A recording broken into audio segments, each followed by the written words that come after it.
Pilipino sa impeachment ni VP Sara ayon sa survey. Sa gitna ng issue, bumaba rin daw ang satisfaction rating ni PBB. Hindi pa man nagsimula ang formal na impeachment sa Senado, ay hati na ang opinyon ng taong bayan patungkol dito. Mas marami ang tutol na matanggal sa pwesto si Vice President Sara Duterte.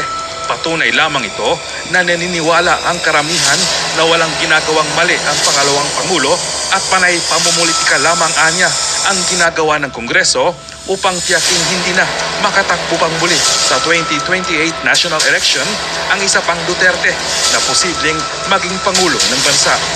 Batay nga sa pinakahuling survey, ay 47% ang tutol sa impeachment ni Vice President Sara Duterte. 33% naman ang pabor. Samantalang 20% naman ang walang opinyon patungkol dito. Malakas pa rin ang suporta kay Vice President Sara Duterte sa Mindanao na nakakuha ng 66% na tumutol sa ginagawang impeachment. 48% naman sa Metro Manila na pabor sa impeachment. Komento pa nga ng ilang dismayadong netizens, kitang-kita naman kahit saan magpunta ang soon President Sara Duterte, rockstar ang datingan, pinagkaguluhan kahit walang ayuda. Hindi kami pabor sa impeachment dahil si VP Sara ibinuto yan ng taong bayan. Bakit gusto niyong alisin? Ginagawa ng kung ano-anong kaso kasi threat sa kanila. Gusto nila matakpan ang issue ng lahat ng kabulastugan nila. Inaabangan ng taong bayan na kailangang panugutan ang issue sa PhilHealth at pagmanipula sa BICAM report at ang GAA. Totoo naman, kaming mga mamamayang Pilipino ang papirmahin nyo kung saang ayon pa kami na ma-impeach si VP Sara.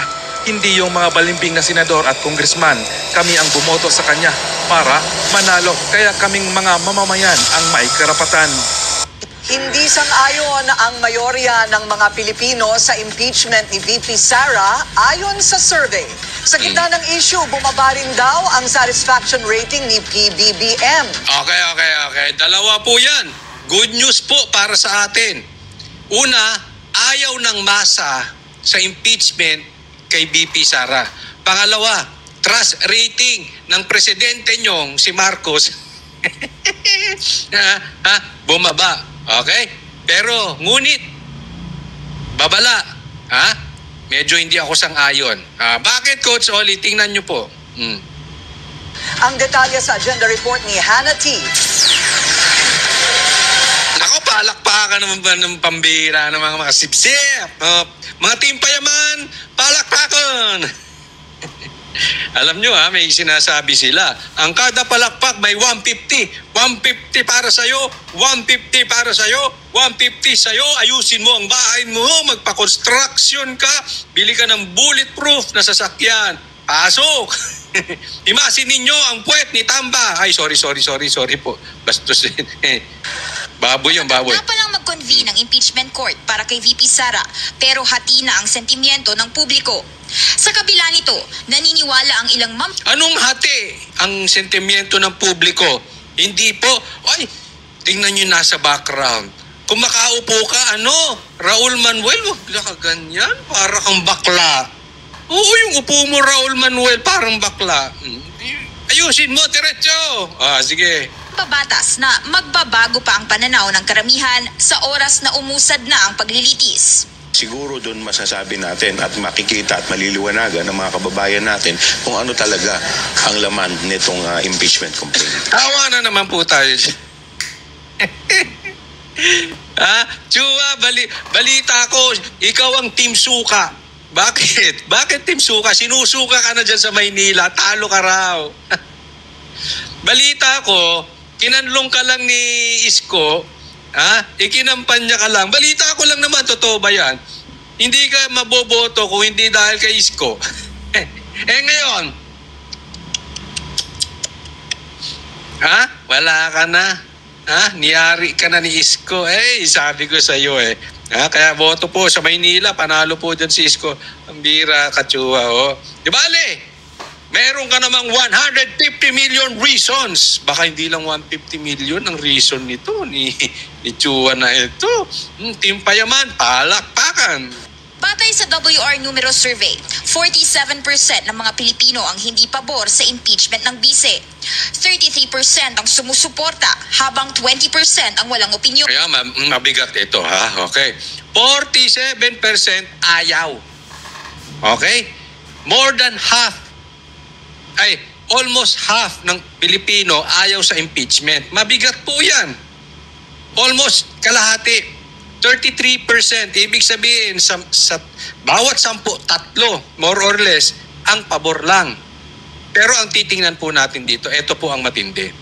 Yang 20%, yung walang opinion. Ha? Bakit mabigat yung Coach Oli? Kasi yan po ang hinahabol ng mga senators, ng mga kandidato. Kasi yung 20% na yan, ibig sabihin, kung tama po itong survey na ito, ibig sabihin yung 20% na walang opinion, as of now, yan pa yung liligawan. Yung 47, yung 33 na yan, yung pabor at hindi pabor, more or less, medyo hardcore na yan, na maka-BP Sara, or more or less, yan mga hardcore na anti-Sara. Oo. Ang nililigawan yung 20% at malaking bagay yan. Kaya nga, dapat sa tingin ko hindi talaga nila ituloy itong impeachment na ito kasi yung mga re-electionist, malaking bagay to, ilang milyon po yung 20%. Meron silang sinasabi, hindi ko alam kung totoo ito ang mga botante raw ng INC ay nasa 3%. Ganon din daw po ang botante ng KOJC. Yan ang sabi, nasa 3% more or less. 3 to, maglalaro yan, 2, 3, 4, 5. Yun lang yun. Samantalang ito, nasa 20%. Malaki pong boses yan. Okay? Ngayon, Coach Oli, hindi naman lahat re-electionist. Yung iba nga hindi tumatakbo. Bakit?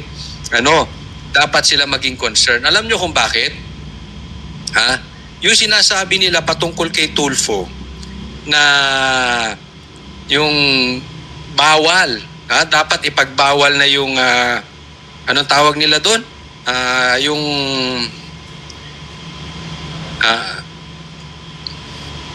Yung anti-dynasty law, okay? 'Di ba? Pinagbibintang nila yan kay Tulfo. Sa katunayan, pag tumingin kayo ng kandidato, karamihan po sa kandidato, may mga kamag-anak na tumatakbo. Hindi lang sila. Kaya may epekto po ito. Halimbawa, kunwari lang, isang senador, hindi naman siya re-electionist dahil may term pa siya. So hindi siya tumatakbo bilang senador. Pero tatandaan natin, almost all may kasalanan sa anti-dynasty law.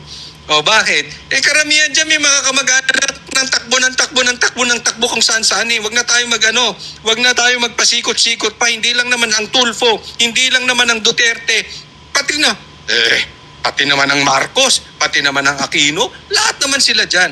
So may epekto po yan. Kasi pag talagang nakita nila ang public opinion ay ayaw sa impeachment, tatamaan sila, or kung hindi sila, yung mga kamag-anak nilang tumatakbo. Kaya mabigat po itong 20% na yan. Malakas pa rin ang suporta kay Duterte sa Mindanao, kung saan 66% ang kontra sa impeachment. Pero sa Metro Manila, 48% ang pabor sa galaw ng Kamara. Hindi rin. Kaya ako medyo hindi ako tiwala. Okay? Hindi ko alam kung anong panig na itong survey na ito, anong panig nitong bilyonaryo na ito. Ayoko na magsalita. Okay, but still, okay? Hindi ako naniniwala na 48% ang pabor sa impeachment sa Maynila. No? Baka may manipulation tong konti. Pero kung sakali man, magbabago pa yan. Ang importante, solid na po. Yung Mindanao, malakas na po yan. Yung 66% kontra sa impeachment. I think para sa akin personally is these surveys would only speak about how important the impeachment process is to the people. Pero habang hati ang opinyon ng publiko, walang kasiguraduhan kung anong magiging hatol ng Senado. 43% ng mga Pilipino ang walang tiyak na opinyon sa impeachment trial. 34% naman ang naniniwalang dapat siyang mapawalang sala. 43% sabi, wala silang issue sa impeachment. 33, hindi siya dapat mapawalang sala. Dapat si BP Sara patungkol sa impeachment. 23% ang gustong mapatalsik siya sa 23% ang gusto mapatalsik siya. So sa makatwid, kahit sa among ng anggulo, ayaw ng masa, hindi pabor ang masa patungkol sa impeachment ni BP Sara. Alam nyo kung bakit? Alam naman nila na this is political lang. Sila lang ang nakikinabang dito sa impeachment na yan. Huwag na nating biruin ang sarili natin. Ang makikinabang nito si Tamba, number 1. Tapos si Marcos, yung mga kaalyado niya. Yung mga iba namang mga kaalyado, nakinabang na yun eh. Matuloy man ang impeachment or hindi matuloy ang impeachment, meron na silang 150. Dumadakdak na lang yan pero nakasubi na yun. Okay? So, para sa atin, sa'yo, sa akin, na mga ordinaryong Pilipino, walang koneksyon eh. Ang ganda nga ng sinabi ni Busita dyan, naalala nyo na interview ko si Busita. Gustong-gusto ko yung sagot niya. Alam nyo kung bakit? Ang sabi niya, kung sakaling ma-impeach si BP Sara, meron bang nasolusyonan? Wala, di ba? Yung mahihirap, mahirap pa rin. Yung mahal na bilihin, mahal pa rin ang bilihin. Yung kalatang droga, mas lalong kakalat ang droga, wala na si BP Sara. Yung mga NPA komunista, mas kakalat yan. Bakit? Malakas na loob niyan dahil alam nila ang kumakanalang sa kanila ang Duterte. Kaya meron dito, tatandaan nyo po, 6 years po, nawalan ng trabaho itong mga drug lords. Okay? Ano lang natin, forward natin. Pesto. Ang kailangan lang. Ito, lagyan natin. 6 years silang nawalan ng trabaho yung mga drug lords dahil sa Duterte. At alam nyo ba, ang sabi ng Intelco, ang pera ng mga drug lords ay mas marami pa sa pera ng Pilipinas. Gaan yan po, kaya yaman yung mga yan. Kaya, hindi nila pababalikin ang Duterte. I-finance nila, gagamitin nila ang pera nila para kontrahin ang Duterte. So hindi ako magugulat kung ang pagkatanggal kay BP Sara ay finance ng mga drug lords, gambling lords, at posible ang isa sa kanilang makinarya ang gumagalaw ngayon sa tao, komunista NPA. Kikita nyo naman siguro ang galawan sa kamera, di ba? Nakikita nyo yan. Bakit? Hindi rin sila nakaporma. Itong mga party list, nakasabwat ng NPA, nabawasan yan nung panahon ni PRRD. Pag nakabalik ang Duterte, yari na naman sila. So, yan ang mga bumabanat dyan. Pangatlo, Amerika. Dahil ang Amerika ay hindi kayang pasunurin ang Duterte. Hindi sila tuta ng kano. So, ang dami pong sumusuporta panglabas. Mga drug lords, gambling lords, Amerika, komunista, dyan sa impeachment. Pero sa ating mga ordinaryong Pilipino, wala tayong pakinabang dyan. Sila lang ang may pakinabang dyan. Naintindihan po natin. Mahirap po yun. So, kumbaga sa survey, ako partly naniniwala ako na ayaw ng Pilipino sa impeachment, karamihan. Pero meron akong hindi kapanipaniwala. Tingnan po ninyo. Naman natin, gawin natin kung ano yung talagang naatas sa atin na responsibilidad ng naayon sa saligang batas. At habang inaantabayanan ng impeachment, mas lumalaki raw ang sentimiento ng publiko laban sa Administrasyong Marcos, batay sa survey. Mula 45% kasi, nasa 30.1% na lang daw ang kontento sa pamamahala. Ayan, ito. Mula 45% ang kontento. bumaba ng 30. Ang laki po niya na. Sobrang laki ng binaba. Tapos 43% bilang ng mga hindi nasisiyahan sa gobyerno ni Marcos. Ito, ayaw ko maniwala. Ang bihira. Meron pang 43% na naloloko ang ano ng Marcos. Sa bagay, no? Pag magaling ka sa budol, talagang makokontrol mo utak ng tao. But ang laki ng binaba, O bilang ng mga kontento sa pamamahala ni Marcos, laki, bagsak, Ni PBBM. 43% naman ang hindi nasisiyahan sa kanya. Pinakamataas ang disapproval ratings sa Visayas at Mindanao. Pero bumaba rin ang ratings ni VP Sara. Bumaba din ang ratings ni VP Sara, 47 to 41. At least konti lang, hindi kasing laki ni Marcos. Ang problema yung 29 na hindi nasisiyahan. No? Pero malaki po ang panalo sa survey ni VP Sara sa Visayas at Mindanao. Alam nyo, good news po ito. Bakit? Kasi basta bumoto ang Mindanao at Visayas ng straight PDP, utuin na ni Marcos yung Norte, hindi mananalo yung mga kandidato nila. Ito it shows. Maraming salamat sa inyo dyan sa Visayas na nanunood dito kay Coach Oli. Maraming salamat sa inyo dyan na mga taga Mindanao. Na nanunood dito kay Coach Oli dahil ang pagsuporta nyo kay VP Sara at sa mga Duterte ay talagang matindi. Ang sigurong ganun na lang, no? Yan naman ay pinag-uusapan talaga. Solid na po ang Visayas at Mindanao sa PDP. Luzon na lang ang pagtatalunan. So, at least makalahati ang PDP sa Luzon, panalo na po ang mga bata ni PRRD. Kita rin dito sa survey na ito. Mula 47%, nasa 41% na lang ang Kayo na lang mag-research kung ano itong bilyonarya. Pero kita mo pumapabor to kay VP Sara. Sa kanyang pamamahala. 29% ang hindi nasisiyahan habang 30% ang undecided.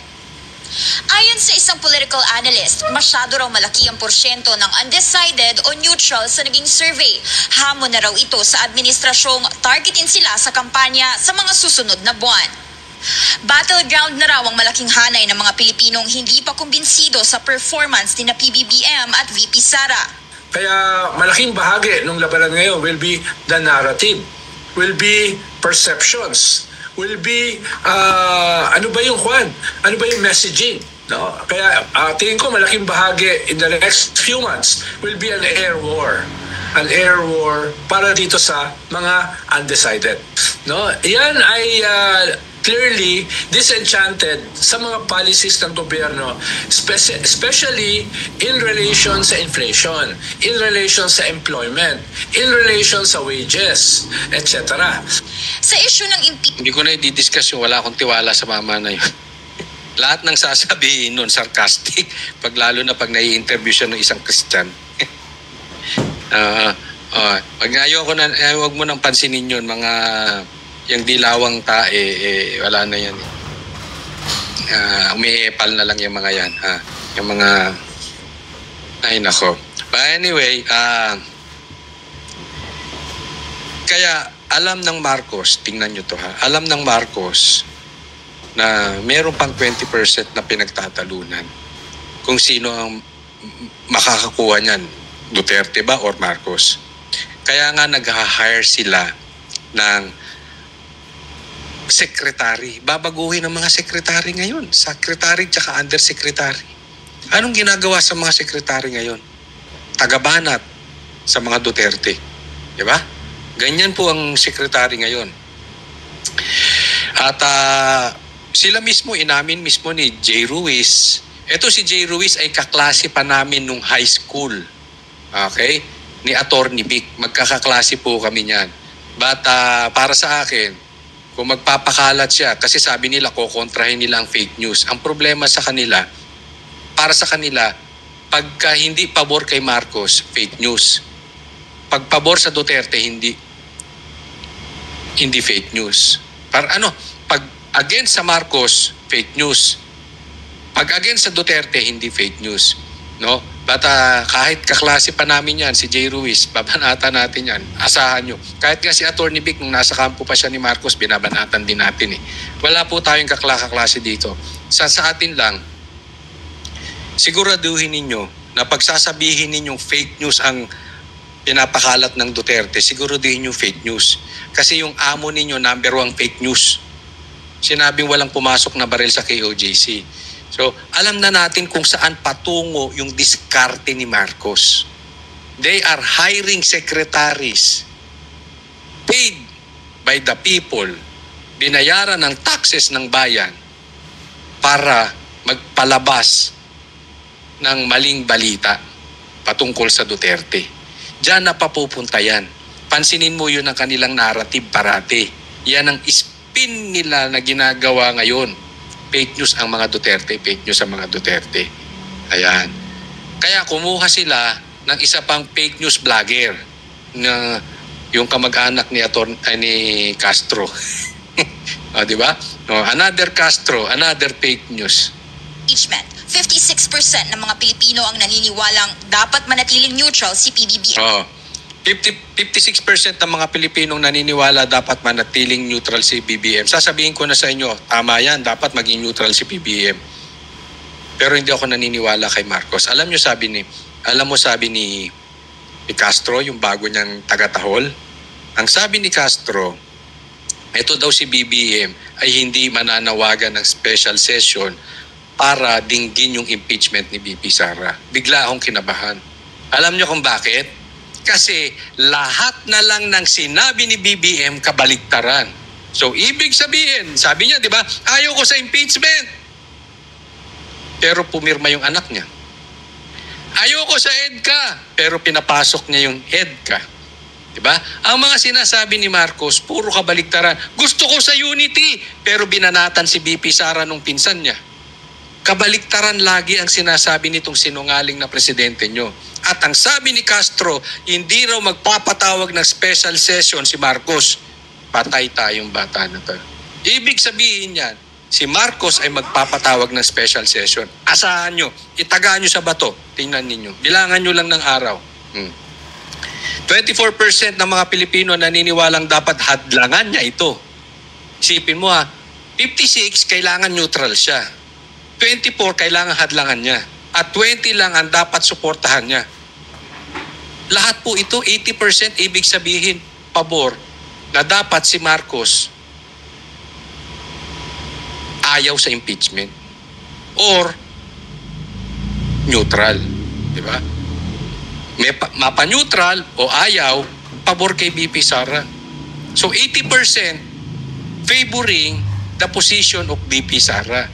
Ganyan po katindi. So talagang kita nyo pagdating sa masa, ayaw talaga ng impeachment. 24% naman ang gustong hadlangan niya ito at 20% ang naniniwalang dapat niya itong suportahan. Una nang nilinaw ng Pangulo at ilang mga mambabatas na hindi manghihimasok ang executive branch pagdating sa paglilitis ng bise. Hindi maghihimasok ang executive, which is Marcos, executive branch, which is Marcos ang the head ng executive branch. Ano pa yan, hindi maghihimasok. Kabaligtaran yan. Di ba? Pag si Marcos nagsalita, abangan ninyo kabaligtaran, yun ang mangyayari. Sa ngayon, inaasahan ng ilang House lawmakers ang partisipasyon ng publiko sa ikakasang pagliliti. Yung pinabili na suka, si Castro. Asan na yung pinsan mo, di umano? Si Attorney Claire Castro, parehas kayong butangera. At saka ang kanyang pamilya, politically, we cannot deny that they have some substantial following. May sinabi ka rin totoo, Adjong. May sinabi ka rin totoo. Pero medyo dinadownplay niya pa. Inaamin niya na may substantial following ang Duterte. Hindi. Strong following po. So I would expect that there's going to be a active engagement and public participation. Para sa Alam mo, pakita natin sa publiko, sa social media, ayaw natin ng impeachment. At kita nyo, nagbubunga na po sa survey na ayaw sa impeachment. Ayan. Congratulations, BP Sara. Pero sa tingin ko, itutuloy pa rin to ni Marcos. But at least, Ang sigaw ng taong bayan mananatili. Kasi this can swing the votes ng mga senador pag nakita nila ayaw talaga ng taong bayan itong impeachment na to. Hindi sila boboto against VP Sara.